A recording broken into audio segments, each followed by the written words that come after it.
Get on the ground! Hey, stop hitting him.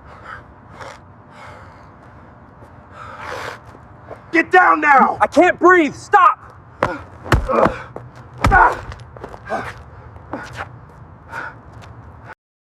Shut your mouth, boy! The words hit louder than the punch that followed.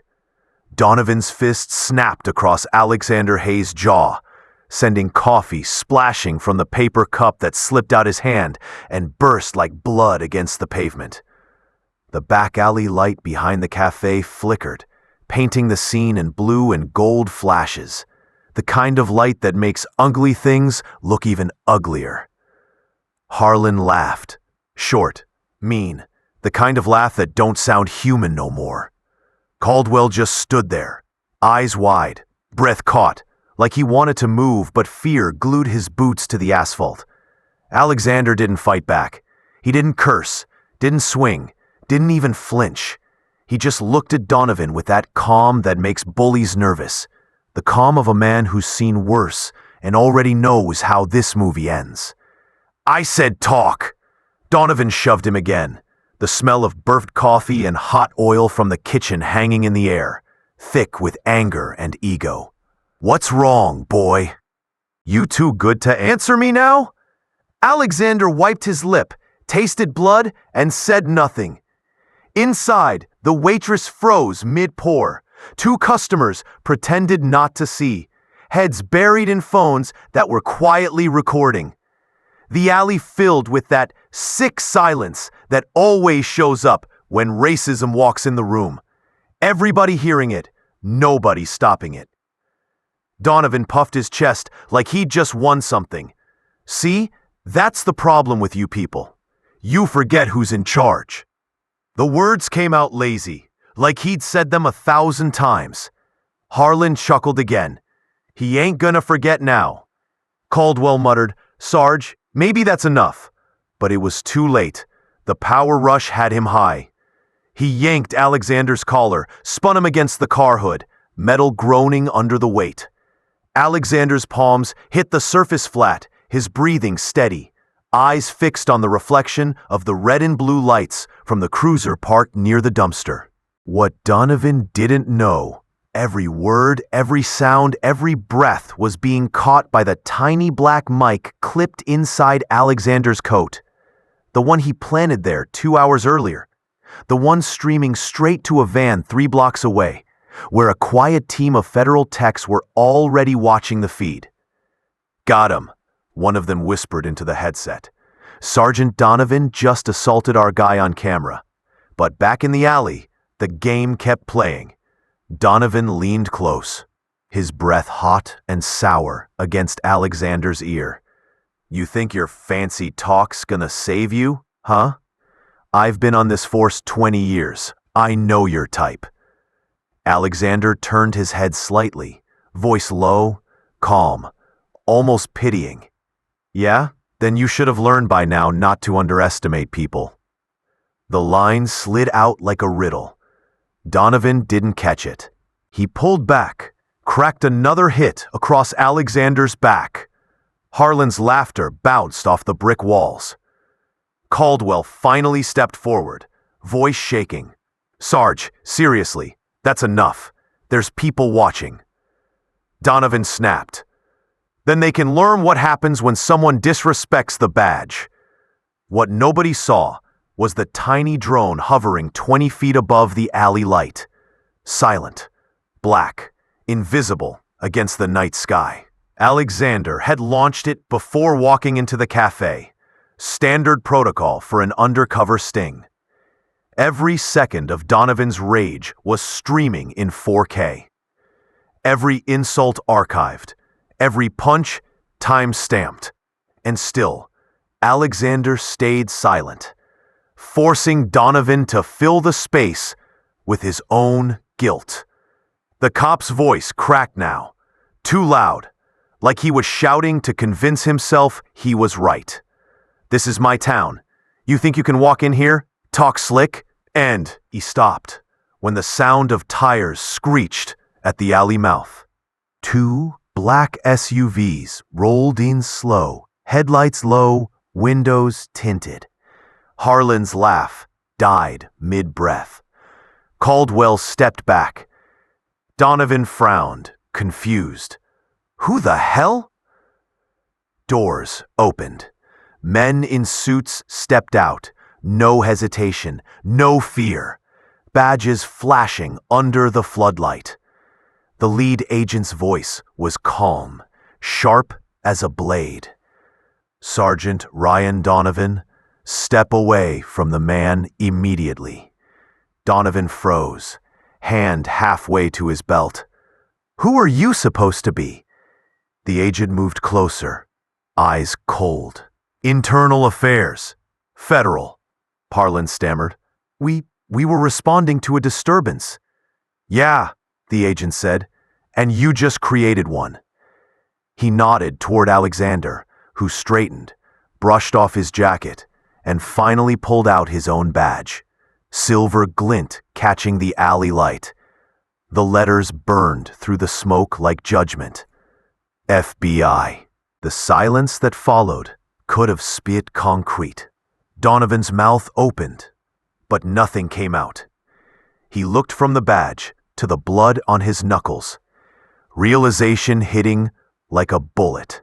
The man he called boy wasn't a suspect. He was a federal agent. And everything, every word, every strike, every racist slur was evidence. Harlan stepped back first, muttering, "Oh shit." Caldwell looked sick. Donovan's jaw trembled. You set me up." Alexander met his eyes, voice flat. "No. Sergeant, you set yourself up." The federal agents moved in, reading rights, taking his weapon. Donovan didn't resist. He just kept whispering, I didn't know. The same excuse every guilty man tells himself when the mask finally breaks. Cameras flashed. Neighbors peeked from doorways. The cafe door cracked open. The same people who watched in silence earlier now had phones up, recording redemption. As the agents led Donovan to the SUV, Alexander looked down at the shattered cup on the pavement, coffee mixing with rainwater and blood. He sighed, not out of pain, but disappointment. All that power, he said quietly, and still no control. Then he turned and walked out of the frame, leaving the sound of sirens fading into the night, and the system finally choking on its own evidence. By the time the sun crawled up over Pine Rest, every news feed had the same shaky cell phone clip on repeat. A white sergeant's fist connecting with a black man's jaw. Then that same sergeant's face collapsing when the letters FBI flashed back at him. The city woke up to the sound of its own hypocrisy echoing through morning radio. Reporters swarmed the alley, camera drones buzzing overhead like flies on gilt. Routine altercation turns federal, the anchors said, like they couldn't quite believe their own lines. At headquarters, phones rang nonstop. The chief barked orders no one obeyed. The mayor wanted statements, the union wanted silence. Every officer who'd ever laughed at Donovan's jokes suddenly remembered they had somewhere else to be. Harlan scrubbed his socials clean. Caldwell filed a sick day, eyes hollow from replaying that punch in his head. The department's PR team tried to rewrite the story. Misunderstanding, unidentified suspect, excessive force under review. But the internet had receipts. Clips, transcripts, body cam leaks, all stitched together by a million angry hands that didn't need permission to post. By noon, #ShutYourMouthBoy was trending worldwide. And for once, the hashtag wasn't begging for justice, it was demanding it. Alexander stayed ghost. No interviews, no statements. Just a name in a headline. Undercover FBI operation exposes racism in local police force. Inside the bureau, agents watch the chaos like storm trackers studying a live tornado. They built this operation slow, patient, gathering months of recordings of Donovan's patrol stops, his pattern of intimidation, the language, the arrogance that comes from thinking the badge makes you untouchable. The punch had been the final piece. He hung himself, one analyst said. All we did was hand him the rope. The Bureau moved fast. Subpoenas, suspension notices, asset freezes. Donovan's locker got emptied before he even made bail. He walked out the precinct that afternoon in cuffs, head down, flashes exploding around him like fireworks on the 4th, except nobody was celebrating. Sophia, the cafe owner whose shop turned crime scene, spoke to the press first. He wasn't angry, she said about Alexander. He was calm, polite. That officer just saw skin, not a person. Her words hit national news, replayed between footage of protesters outside City Hall holding cardboard signs that read, "Respect is not optional." Optional. The same folks who used to side-eye police reform were now shouting for it. Because it's different when the truth comes with video proof and federal logos stamped on top. Even conservative talk shows couldn't twist it. Every frame screamed the same thing. Power, unchecked, turns into violence. Donovan's lawyer tried the usual dance. My client feared for his safety. But nobody bought that story anymore. Not after watching him swing first. Not after hearing, "Shut your mouth, boy." The Bureau released a short statement.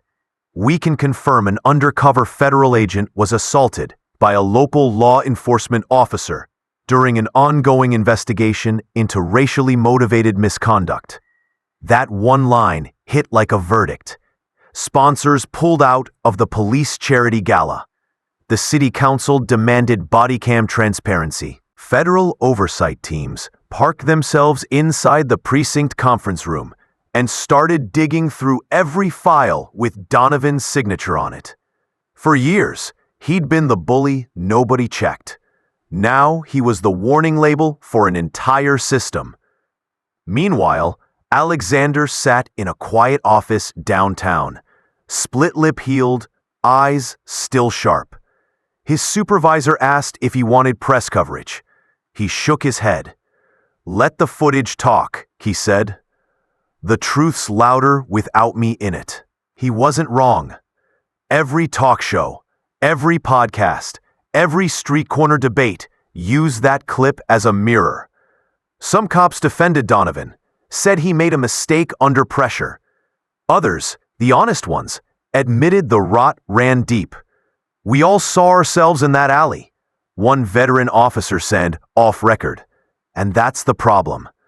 3 days later, the mayor held a press conference under bulletproof glass, flanked by new advisors who'd suddenly discovered empathy. She promised reform, new training, external review boards, cultural sensitivity modules. The crowd wasn't impressed. Someone yelled, "How about accountability?" And the applause drowned out her mic. Donovan's mugshot hit every screen. Pale, stunned, stripped of swagger. Reporters played the cafe footage side by side, the punch and the kneel. Arrogance turned to apology in under a minute. The contrast burned itself into the country's memory. By the weekend, the cafe reopened. They left the dent in the alley wall where Alexander's shoulder had hit.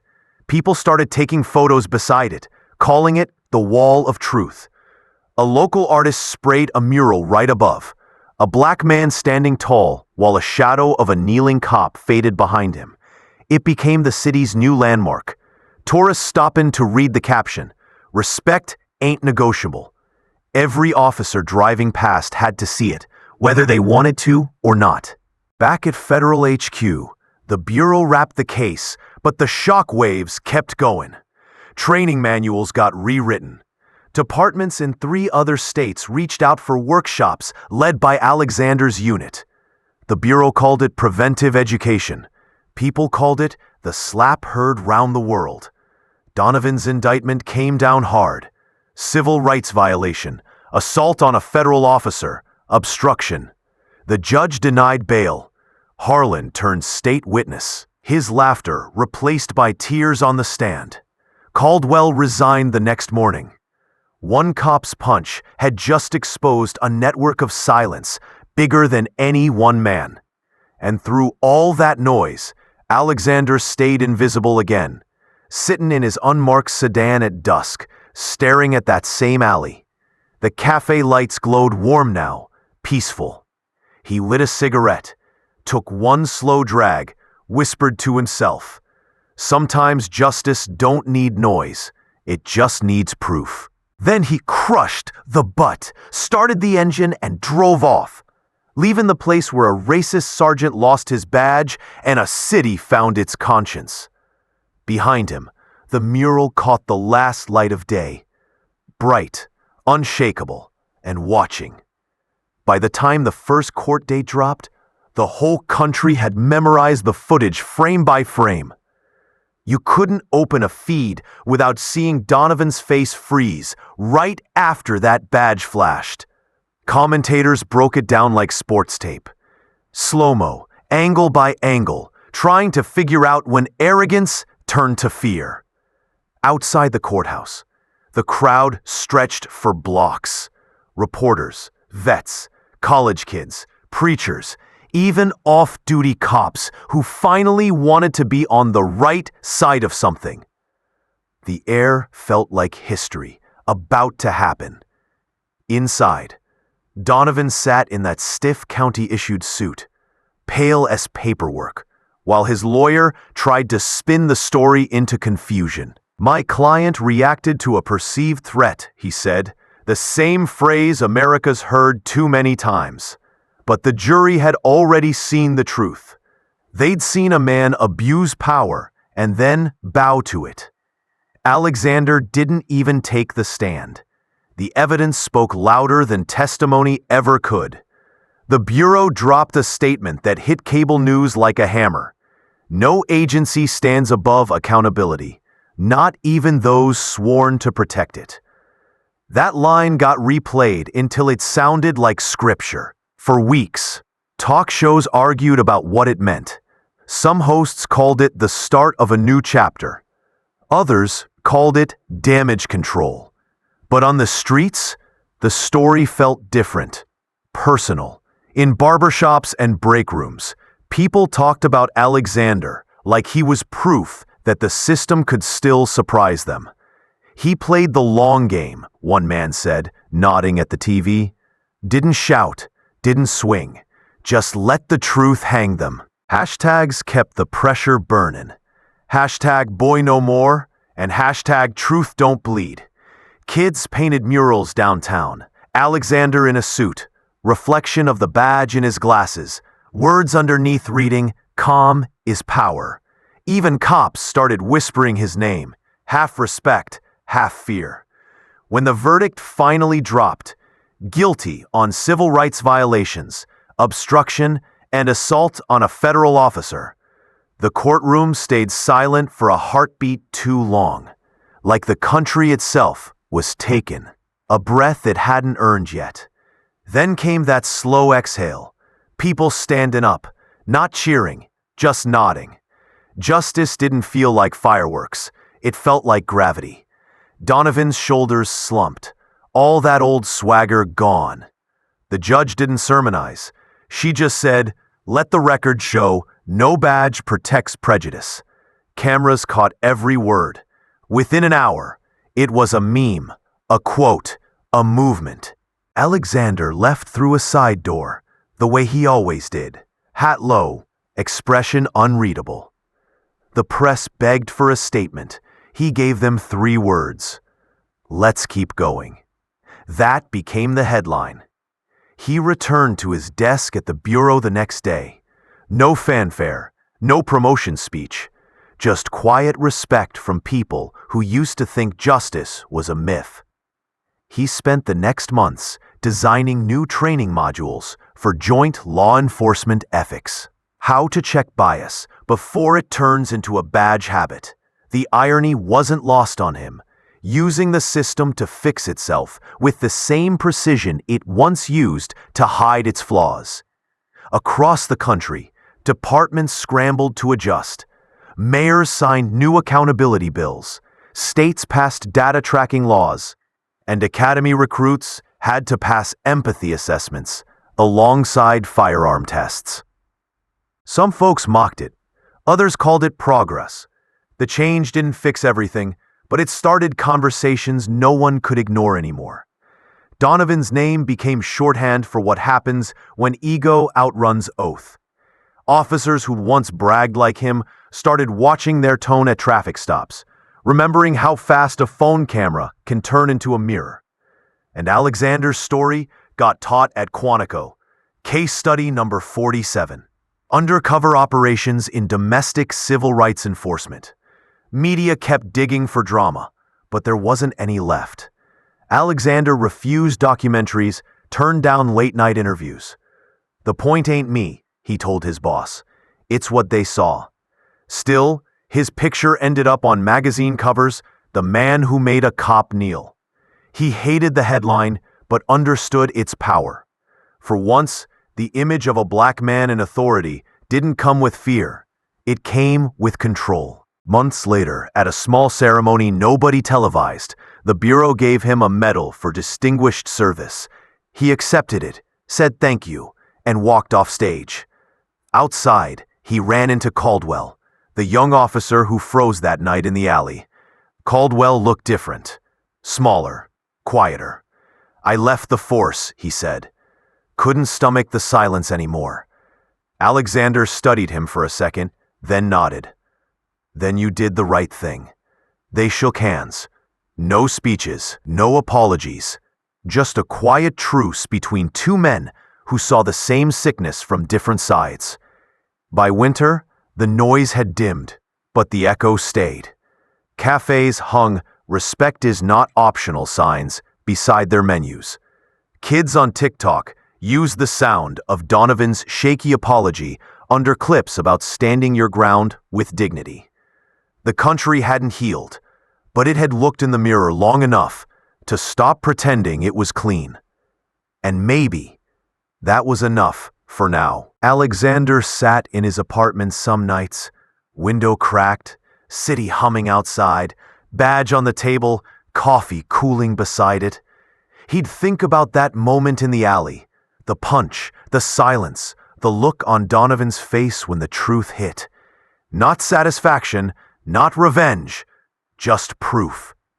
Proof that sometimes the loudest justice is the quiet kind. The kind that makes the guilty kneel and the rest of the world watch. After the verdict, the noise softened, but the shape of what happened stayed heavy in the air, like a weight nobody could shrug off. People started saying the quiet things out loud, about how power reads skin before it reads a name, about how a badge can bless you or bury you depending on who's wearing it. And those conversations stopped being local gossip and turned into policy talks in rooms that once closed their doors. Alexander watched it all unfold from 2 steps back. The way a man who knows what battlefields look like watches a sunrise, calm, clear, and a little tired, but ready to move. Donovan got his sentence, stripped down from swagger to a number, and the courtroom photos circled feeds for days. But for Alexander, the moment wasn't about punishment. It was about preventing the next damn scene. So he jumped into work like a man who believes in repair, building programs at the Bureau that weren't just lectures about de-escalation, but hard, uncomfortable training that mixed empathy with accountability, the kind of stuff that makes a rookie check his reflex before his ego checks his hand. Departments started sending representatives to sit in those classes, some defensive at first, some honest enough to ask questions that cut deeper than any critique had before. City councils passed ordinances requiring public transparency when use of force incidents occurred. Schools added community policing modules in criminal justice classes. And for the first time in a long time, precincts felt watched by more than cameras. Felt watched by citizens who had the receipts and the memory to prove a pattern. The mural outside the cafe became a pilgrimage spot for folks who wanted to feel like they were part of something changing. Middle school kids pointed to it on field trips, and teachers used the clip to open conversations about bias and duty. And that small, stubborn education ripple mattered, because culture doesn't flip overnight. It shifts by repetition, by the kids who grow up seeing that injustice got a name and a consequence. Families of color started to breathe different when they saw patrol lights. Not because fear vanished, but because training and community checks had started teaching officers to pause, to ask, to remember humanity before hazard. Alexander didn't take interviews much. He believed the tape did the talking. But when he did appear at community events, he walked slow, greeted vets in their shirts and kids in their parkas, and used simple lines that stuck. If you're gonna wear a badge, know the life it covers. People listened because he spoke without showboating, with the tone of someone who'd been patient enough to let evidence do the work. Harlan tried to scrub his past, but the stain of laughing stuck. He testified. He fumbled through admissions. And those moments on the stand were small but seismic. Seeing the man who once joked at abuse now forced to say sorry with every drop of dignity he had left made others reckon with their own complicity. Caldwell, the one who froze, kept his promise to leave and then started working in community outreach, teaching young officers how to hold themselves accountable before their pride held them hostage. His story became a weird kind of redemption arc. No forgiveness parade, just steady, quieter work that showed people change can look like exit and rebuild. Beyond the statute changes and the training modules, the cultural shifts were messy and real. Some precincts fought it like an infection.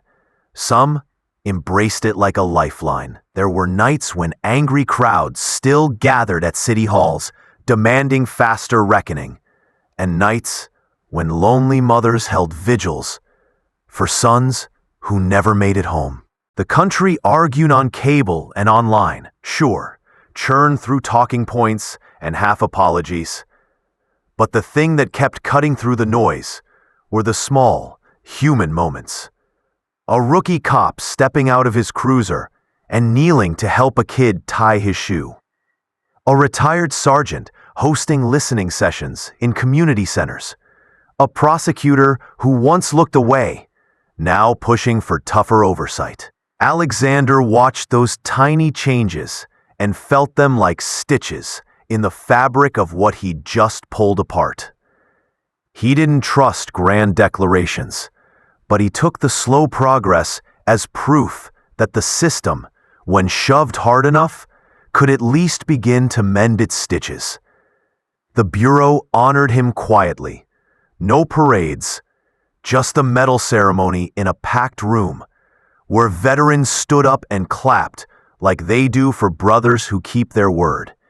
He accepted the recognition, then gave it away in his speech. Credit to the techs who streamed the footage, to the undercover team who stayed patient, to the neighborhood kids who recorded on their phones and refused to look away. "This ain't my win," he said, voice low. "It's proof that when people are brave enough to record and honest enough to look, systems fold to truth."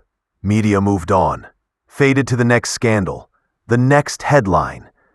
But the story lived on, in law texts and training manuals, as a case study. How an assault caught on camera could become the seed for nationwide reform.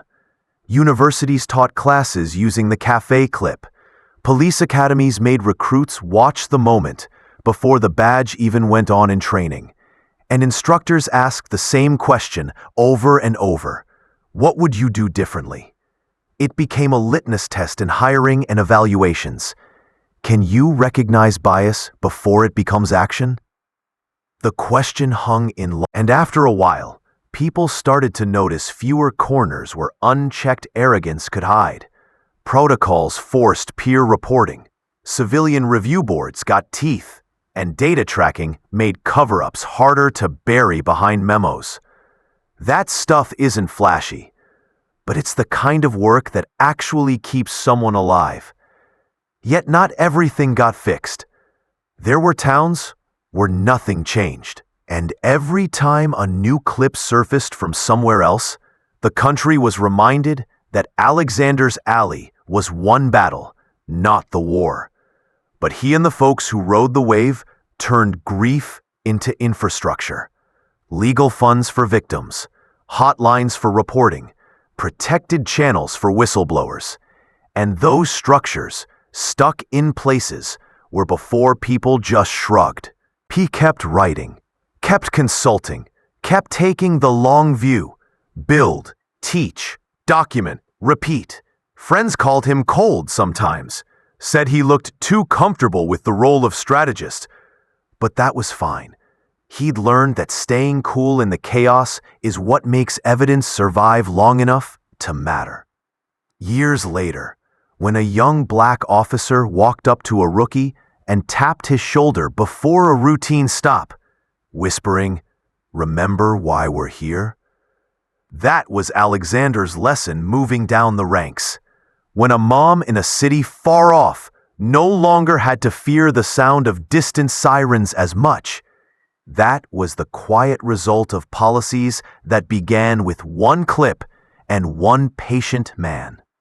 Alexander never claimed to have fixed everything. He'd seen how slow justice moves. But he did say, more than once, that making the guilty kneel wasn't the goal. The goal was making the next man think twice before he raised his fist. And in that slow, stubborn shift, the city that watched that alley find its conscience started to look like a place where, maybe, a black man could stand outside a café and be seen first as a human, not a threat. Months turned into a year, but the echo of that night never really faded. It just changed pitch, like a siren drifting through memory. You could feel it in how people talked, in how cops moved, in how America started watching itself a little closer. The alley behind that cafe wasn't just a crime scene anymore. It was a landmark. Folks left flowers there, not because they were mourning someone dead, but because they were honoring a moment when truth finally swung back. The mural got bigger, brighter. Artists kept repainting it every summer so it never dulled. Tourists stopped by, took pictures, read the plaque. He didn't raise his voice. He raised the truth. That became the city's unofficial motto, printed on bus stops and courthouse banners. And quietly, it started spilling across the map. Departments that once laughed at reform talk started holding workshops. Recruits were told straight up, "You ain't here to rule people, you're here to serve them." It sounded simple, but it hit different coming from instructors who'd lived through the fallout of that alley. Every academy class opened with the clip, paused right before the flash of the badge, and the instructor would say, "Right there, that's where you decide what kind of cop you gonna be." Nobody talked after that. They didn't have to. Alexander Hayes stayed low-key through it all. No book deal, no speaking tour, just quiet grind. He trained new agents, advised policy boards, and sometimes, when the Bureau needed to remember what integrity looked like, they'd send him to brief rooms full of brass. He always started the same way. The badge is supposed to mean protection, not permission. It landed every time. He wasn't preaching, he was reminding. Because even the cleanest system forgets its reflection when power gets comfortable. The Bureau turned his methods into protocol, a blueprint for internal reform.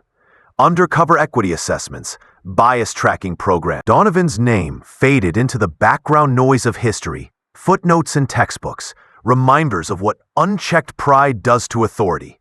He got out years later, disappeared into anonymity. No badge, no followers, just silence. Some called it mercy. Alexander called it closure. The world don't need villains, he said once to a rookie. It needs proof they can change or be removed.